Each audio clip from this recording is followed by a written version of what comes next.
1 Maccabees chapter 10. Jonathan becomes high priest. In the 160th year, Alexander Epiphanes, son of Antiochus, came up and took Ptolemy. They accepted him as king and he began to reign there. When King Demetrius heard of it, he mustered a very large army, and marched out to engage him in battle. Demetrius sent a letter to Jonathan, written in peaceful terms, to exalt him. For he said, "Let us be the first to make peace with him, before he makes peace with Alexander against us, since he will remember all the wrongs we have done to him, his brothers, and his nation." So Demetrius authorized him to gather an army and procure arms as his ally. And he ordered that the hostages in the citadel be released to him. Accordingly Jonathan went to Jerusalem, and read the letter to all the people and to those who were in the citadel. They were struck with fear when they heard that the king had given him authority to gather an army. Those in the citadel released the hostages to Jonathan, and he gave them back to their parents. Thereafter Jonathan dwelt in Jerusalem, and began to build and restore the city. He ordered those doing the work to build the walls, and to encircle Mount Zion with square stones, for its fortification, and they did so. The foreigners in the strongholds that Bacchides had built took flight. All of them left their places, and returned to their own lands. Only in Beth-zur did some remain of those who had abandoned the law and the commandments, for it was a place of refuge. King Alexander heard of the promises that Demetrius had made to Jonathan. He was also told of the battles and brave deeds of Jonathan and his brothers and of the troubles that they had endured. He said, "Shall we ever find another man like him? Let us now make him our friend and ally." So he sent Jonathan a letter written in these terms: King Alexander sends greetings to his brother Jonathan. We have heard of you, that you are a mighty warrior and worthy to be our friend. We have therefore appointed you today to be high priest of your nation.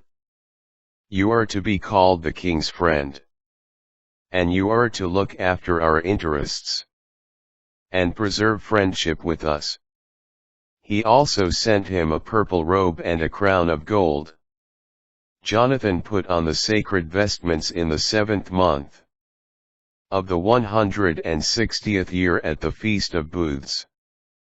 And he gathered an army and procured many weapons. A letter from Demetrius to Jonathan.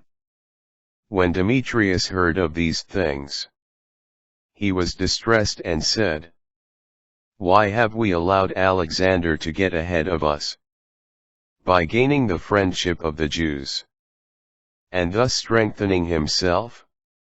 I too will write them encouraging words, and offer honors and gifts, so that they may support me."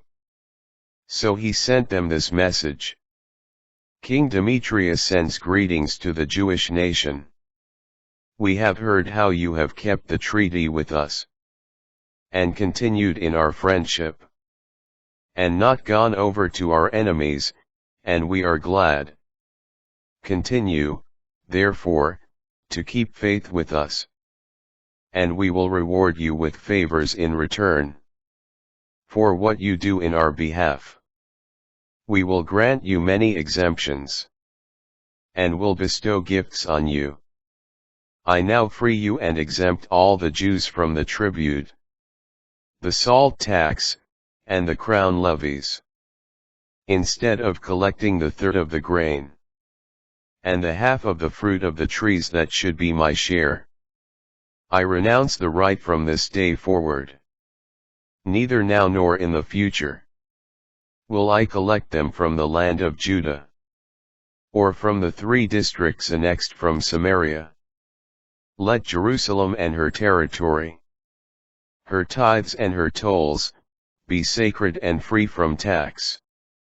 I also yield my authority over the citadel in Jerusalem, and I transfer it to the high priest, that he may put in it such men as he shall choose to guard it. Every Jew who has been carried into captivity from the land of Judah into any part of my kingdom, I set at liberty without ransom, and let all their taxes, even those on their cattle, be cancelled. Let all feast days, Sabbaths, new moon festivals, appointed days, and the 3 days that precede each feast day, and the 3 days that follow, be days of immunity and exemption for all Jews in my kingdom. No one will have authority to exact payment from them, or to harass any of them in any matter. Let 30,000 Jews be enrolled in the king's army, and allowances be given them, as is due to all the king's soldiers. Let some of them be stationed in the king's principal strongholds, and of these let some be given positions of trust in the affairs of the kingdom. Let their superiors and their rulers be chosen from among them, and let them follow their own laws, as the king has commanded in the land of Judah. Let the 3 districts that have been added to Judea from the province of Samaria be annexed to Judea, so that they may be under one rule, and obey no other authority than the high priest. Ptolemy and its confines I give as a present to the sanctuary in Jerusalem, for the necessary expenses of the sanctuary. I make a yearly personal grant of 15,000 silver shekels, out of the royal revenues, taken from appropriate places. All the additional funds that the officials did not hand over, as they had done in the first years, shall henceforth be handed over for the services of the temple. Moreover, the dues of 5,000 silver shekels, that used to be taken from the revenue of the sanctuary every year, shall be cancelled, since these funds belong to the priests who perform the services. All who take refuge in the temple of Jerusalem, or in any of its precincts, because of money they owe the king, or because of any other debt, shall be released, together with all the goods they possess in my kingdom. The cost of rebuilding and restoring the structures of the sanctuary shall be covered out of the royal revenue. Likewise the cost of building the walls of Jerusalem, and fortifying it all around, and of building walls in Judea, shall be donated from the royal revenue. When Jonathan and the people heard these words, they neither believed nor accepted them, for they remembered the great evil that Demetrius had done in Israel, and the great tribulation he had brought upon them. They therefore decided in favor of Alexander, for he had been the first to address them peaceably, and they remained his allies for the rest of his life. Then King Alexander gathered together a large army, and encamped opposite Demetrius. The 2 kings joined battle, and when the army of Demetrius fled, Alexander pursued him, and overpowered his soldiers. He pressed the battle hard until sunset, and Demetrius fell that day. Treaty of Ptolemy and Alexander. Alexander sent ambassadors to Ptolemy, king of Egypt, with this message: Now that I have returned to my realm, taken my seat on the throne of my ancestors, and established my rule by crushing Demetrius, and gaining control of my country. For I engaged him in battle. He and his army were crushed by us, and we assumed his royal throne. Let us now establish friendship with each other. Give me now your daughter for my wife, and as your son-in-law, I will give to you and to her gifts worthy of you." King Ptolemy answered in these words: "Happy the day on which you returned to the land of your ancestors, and took your seat on their royal throne. I will do for you what you have written. But meet me in Ptolemy, so that we may see each other. And I will become your father-in-law as you have proposed." So Ptolemy with his daughter Cleopatra set out from Egypt and came to Ptolemy. In the 162nd year, their king Alexander met him, and Ptolemy gave him his daughter Cleopatra in marriage. Their wedding was celebrated at Ptolemy with great splendor according to the custom of kings. King Alexander also wrote to Jonathan to come and meet him. So he went with pomp to Ptolemy, where he met the two kings and gave them and their friends silver and gold and many gifts, and thus won their favor. Some villainous men of Israel, transgressors of the law, united against him to accuse him. But the king paid no heed to them. The king ordered Jonathan to be divested of his garments, and to be clothed in royal purple, and so it was done. The king also had him seated at his side. He said to his magistrates, "Go with him to the center of the city, and make a proclamation that no one is to bring charges against him on any grounds, or be troublesome to him for any reason." When his accusers saw the honor paid to him, according to the king's proclamation, and him clothed in purple, they all fled. And so the king honored him, enrolling him among his chief friends, and he made him governor and chief of the province. So Jonathan returned in peace and happiness to Jerusalem. Jonathan defeats Apollonius.